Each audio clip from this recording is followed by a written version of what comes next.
You know, when Darwin wrote his book on the origin of species by means of natural selection, the rest of the title was Preservation of Favored Races and the Struggle for Life.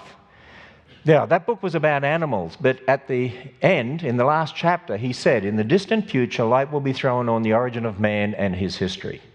12 years later, he wrote the book, The Descent of Man, and The Descent of Man inherently is a racist book. It really is. Darwinian evolution inherently is a racist philosophy, but it's taught in our public schools as fact. Now, it's interesting, if you look at some things that have happened, like recently, the American Library Association had an award named after Laura Ingalls Wilder because of her Little House on the Prairie series. And they decided, when you look back and read that series, oh, there was racism in there, and so they decided that no longer will they allow that award to be named after her. And we've heard of books being banned and all sorts of things because of so-called racism. Actually, if you read The Little House on the Prairie, Laura Ingalls, she was actually fighting against racism against the Indians, if you read it in the right context. And it's in the context of history that those books are written. Here's the interesting thing. The girl portrayed in the books was definitely not racist.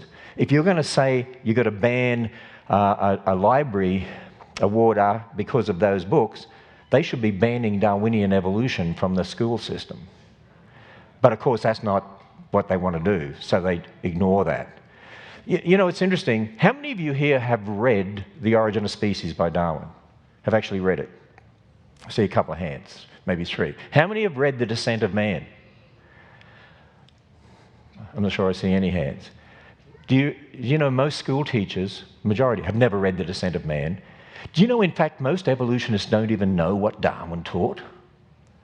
You read his books and you'll see what he taught. That's why the late Harvard paleontologist Stephen Jay Gould said this: biological arguments for racism may have been common before 1850, but they increased by orders of magnitude following the acceptance of evolutionary theory.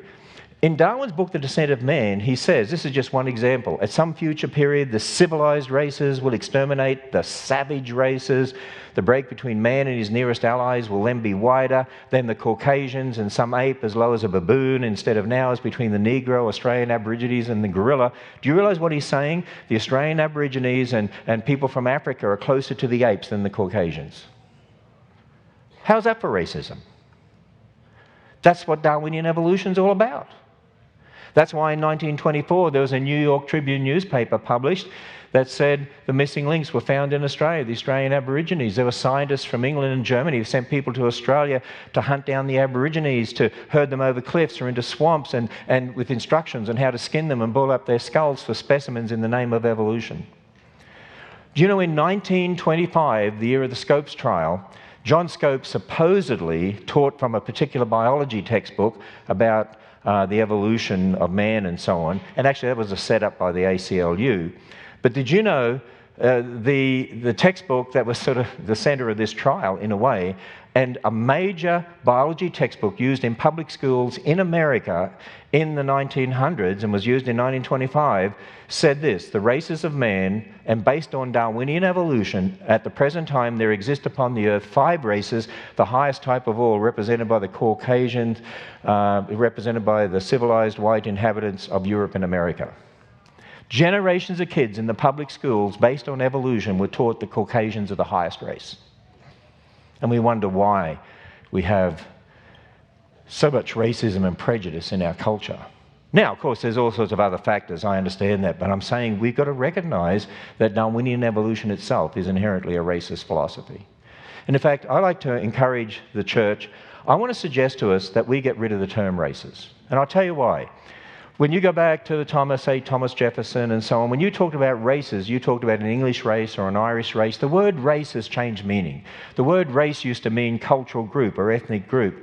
But because of the influence of evolution, a lot of people today have been indoctrinated to believe there's lower races, higher races, primitive races, and savage races, and all the rest of it. So people, I'm going to challenge us as a church, we need to get rid of the term races. I want to suggest to us we use the term people groups instead. Because here's the other thing. I will say to you that the people like Jesse Jackson and Al Sharpton are fueling racism by the very terminology they use, which actually is incorrect. Because they talk about the races and the black people and the white people. There are no races, and there really are no truly black or white people.